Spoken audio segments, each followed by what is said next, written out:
Si hoy habitas en el corazón. Y estamos de regreso en tu programa de PJ, la radio. De la Arquidiócesis de Los Ángeles. Muchísimas gracias nuevamente. Estamos en otra entrevista más en este tercer día de Congreso de Educación Religiosa de la Arquidiócesis de Los Ángeles. Y hoy tenemos nada más y nada menos que a la doctora, ¿verdad? Sí. Emilce Fabiana Cuda. ¿Cómo le va? ¿Qué tal? Buenos días, muchas gracias por invitarme a compartir este espacio. Buenos días, ustedes. doctora. ¿Cómo Muy bien. está? ¿Qué tal? Gracias a usted, primeramente, por haber aceptado tomarse tiempo de venir aquí con los jóvenes para poder compartir un poco de su experiencia, un poco de su conocimiento para todos los que nos están escuchando y para nosotros mismos también. Es un placer, realmente. ¿Alguien quiere empezar? ¿Las chicas ahí? Sí, pues sabemos que tiene su tema el día de ayer. Ayer tuvo su tema sobre ecología. ¿Nos podría dar como un pequeño sinopsis de lo que se trató y como un resumen para los jóvenes que nos están viendo?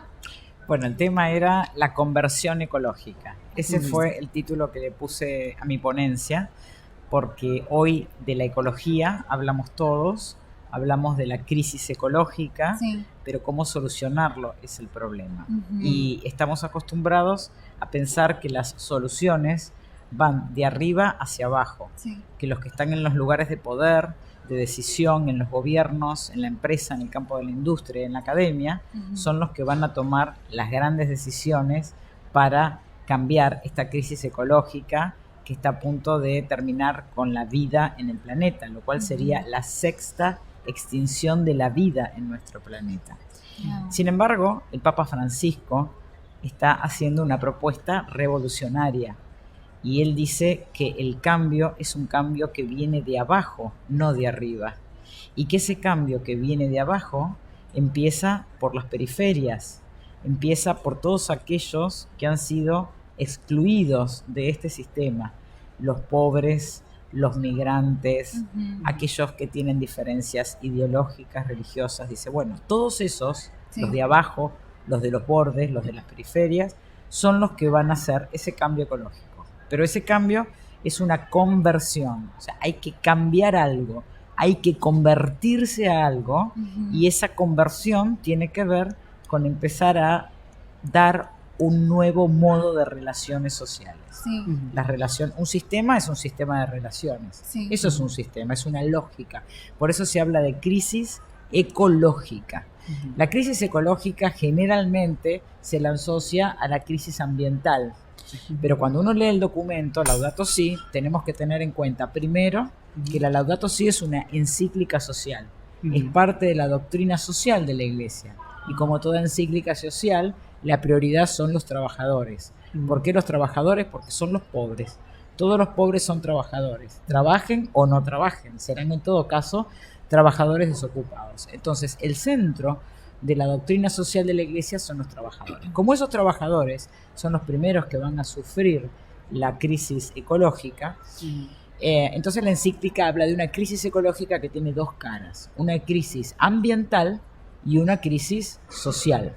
La crisis ambiental está asociada a la contaminación, a la explotación sin moral de los recursos naturales, al cambio climático.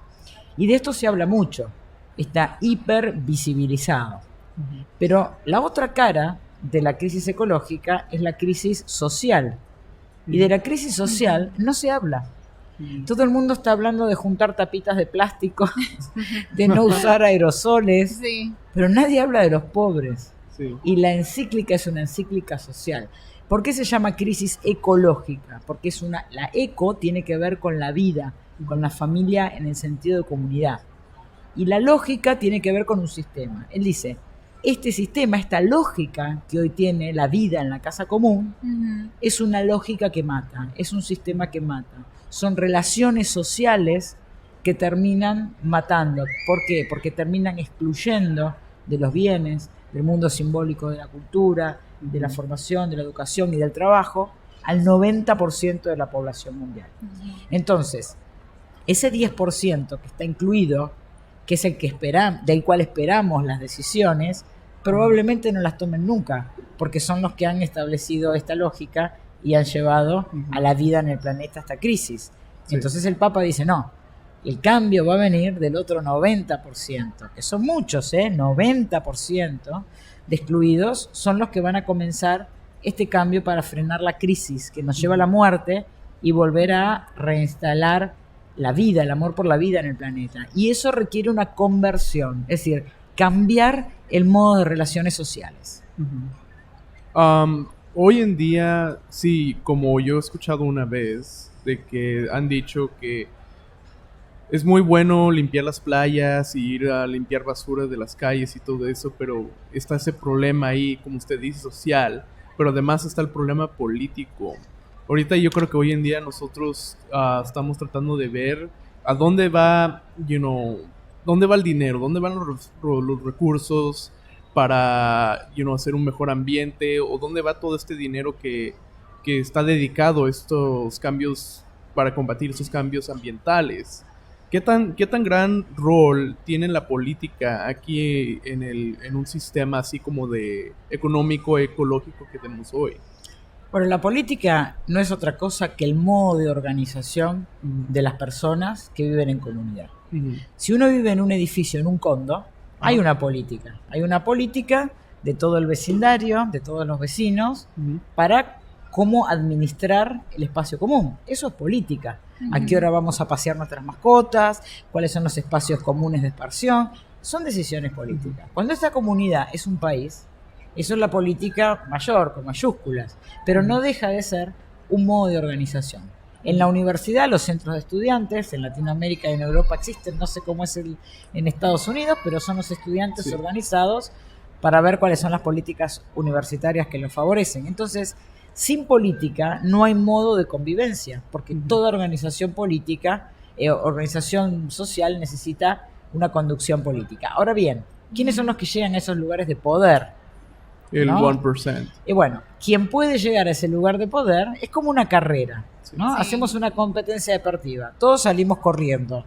El que llega primero es el que va a anotar el punto, el tanto, el gol, el touchdown, ¿no? Sí. Bueno, hay que ver si todos salimos del mismo lugar en la carrera, o si alguno salió 100 metros más atrás.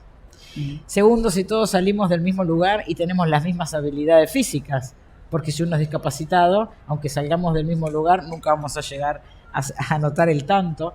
Entonces, en la política, aquellos que llegan a los lugares de poder, muchas veces llegan porque corren con ventaja. Sí. Nunca bien dicha la metáfora, ¿no? Corren con ventaja. Y esa gente a veces es egoísta. Eso no significa que la política sea algo malo, porque también se ha instalado, por lo menos en América Latina, que es de donde yo vengo, que los políticos son corruptos, que los políticos son mala gente. Eso es una trampa. Eso es una trampa para dejar afuera del campo de la política al 90% que ya está excluido de la sociedad. Sí. Entonces la política no es algo malo, dice el Papa Francisco. La política es la forma más alta de caridad, porque es dar mi tiempo para organizar la vida, no solamente mía y de mi familia, sino de todos. Entonces la política siempre es el camino, porque es el lugar donde se toman las decisiones. El cambio ecológico es un cambio político, por supuesto. Las decisiones tienen que venir, por ejemplo, si hay una ley que dice que no se puede utilizar más recipientes de plástico, bueno, nadie va a fabricar más recipientes de plástico.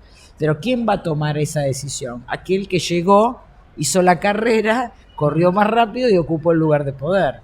Entonces, si todos los que estamos afuera padeciendo las consecuencias de la crisis ecológica, porque no podemos tomar esa decisión, ¿cómo hacemos para cambiarlo, ¿no? Entonces, el cambio es la presión. O sea, todos los que estamos afuera tenemos que organizarnos, tenemos que ocupar el espacio público, tenemos que manifestar nuestras demandas. El espacio público no solo es, en Latinoamérica, es cortar rutas, ¿no? Se llaman piquetes.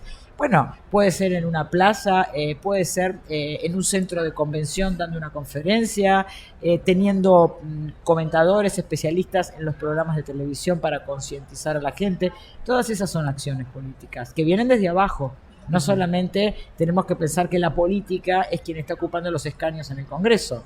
Política hacemos todos en la medida en que no nos impidan. Ustedes tienen una larga tradición de democracia y de república ininterrumpida, aún con una guerra civil en el medio, que ha sido una de las más grandes de la historia.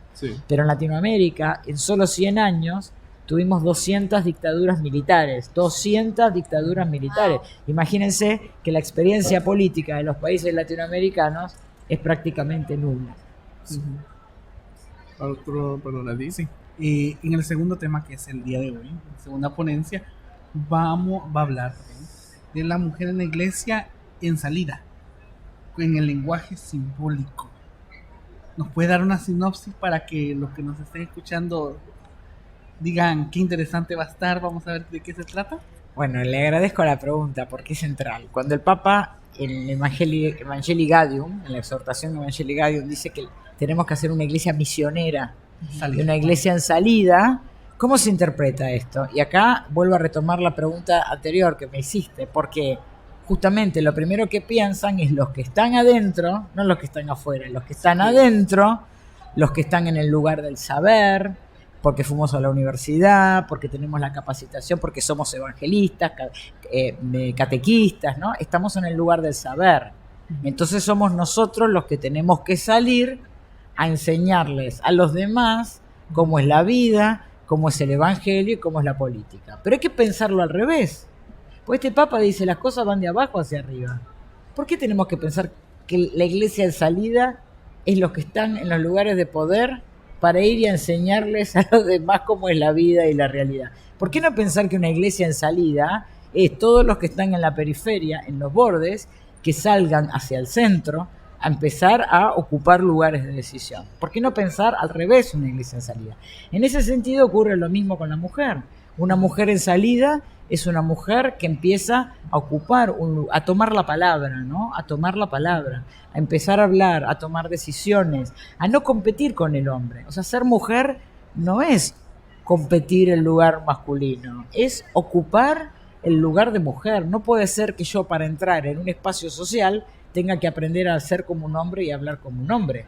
Yo tengo que poder ser una mujer, y mi palabra, el lenguaje de la mujer, que es un lenguaje simbólico, no hablamos igual que los hombres, hablamos mucho, ¿no? Los hombres se quejan de que las mujeres hablan mucho y no dicen nada. Bueno, no. Ustedes se asombrarían de cuánto dicen las mujeres en ese bla, bla, bla, bla, bla. Lo que pasa es que hay que saber escuchar, como dice el Papa. Hay que escuchar otro lenguaje. Estamos en un mundo de lenguaje masculino, que habla con categorías, con frases cortas, directas. Las mujeres, para decir algo, damos muchas vueltas, lenguaje indirecto. Bueno, un poco hablar de la mujer en un sentido que no es el habitual, ¿no? No es el habitual. Es otro lugar desde el que voy a hablar, porque bueno, yo me especializo dentro de la doctrina social, en el campo de lo político, de la organización. Eso en sí es un tipo de patriarquía, se podría decir, que esperan que hables, que esperan que la mujer hable directo y corto, porque hablas mucho.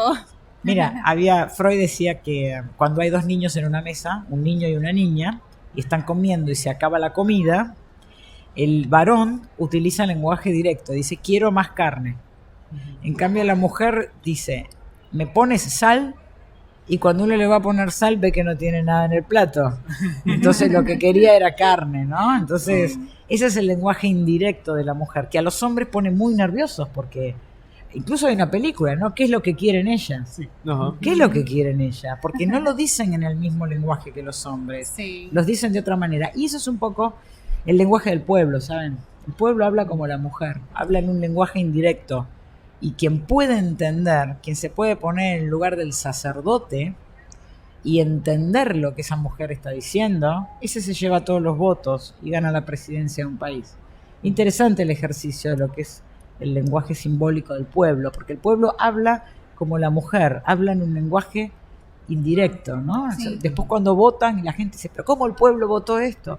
El pueblo no sabe lo que está votando, no. Sí. El que no sabe sos vos lo que quiere el pueblo. Si hubiese sabido lo que quería del pueblo, hubiese quedado con el poder, ¿no? Sí. Emilcia, tengo una pregunta, porque ahorita que está hablando sobre el pueblo, veo que el Papa Francisco es el que habla mucho desde la teología del pueblo, ¿no?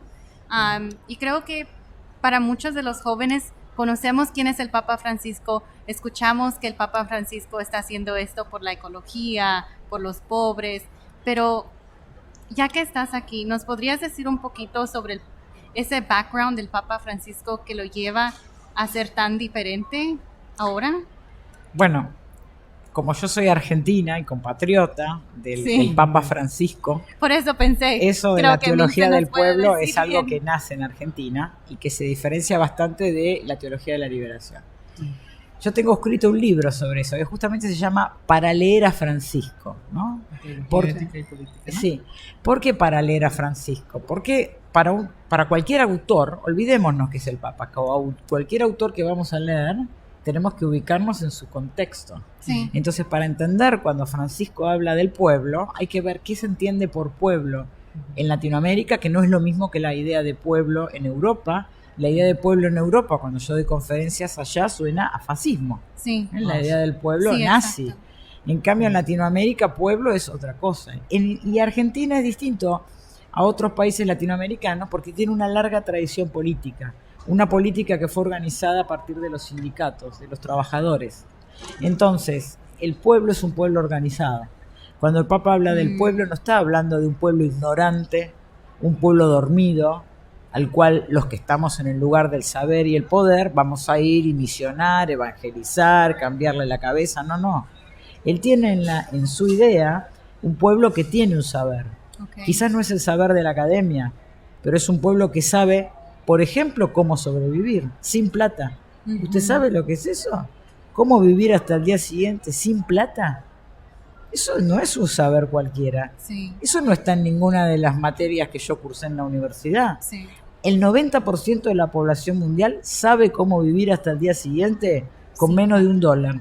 Yo quisiera saber cuántos de nosotros sabemos cómo sobrevivir hasta mañana, nosotros y nuestros hijos, con menos de $1. Entonces, la idea de pueblo que tiene el Papa es un pueblo que tiene un saber, un pueblo que hay que escuchar. Por eso llamó a los movimientos originarios de Latinoamérica, porque él dice, esta economía mata, este sistema mata, está llevando a la sexta extinción de la vida en el planeta, necesitamos otro modo económico. Una economía que no es la tradicional, que no es la de las grandes universidades, que es lo que le llama economía social.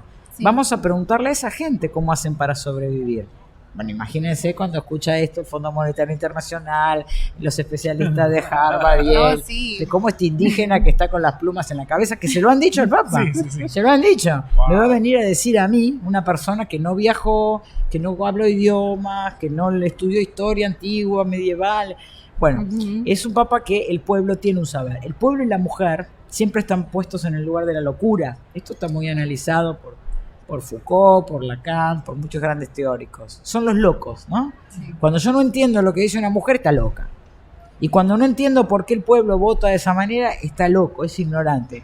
El primero que hacemos es, si cometió algún delito, es un criminal. Pero cuando no cometió ningún delito y no está haciendo lo que yo quiero, entonces está loco, ¿no?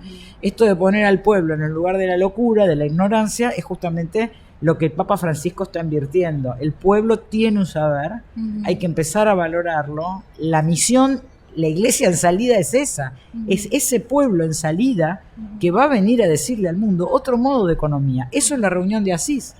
La reunión que va a haber de 2.000 jóvenes, ahora, a fines de marzo en Asís, por la economía de Francisco, es escuchar otro modo de manejar las cosas. Porque evidentemente los que creen que tienen el saber no lo están haciendo bien. Porque Sí. así como vamos directo al exterminio. Entonces tenemos que empezar a abrir un poco la frontera y decir, bueno, debe haber otro saber que permita sobrevivir. Ese es el pueblo del Papa, ¿no? Un pueblo pobre pero no ignorante ni loco, ¿no? Ya.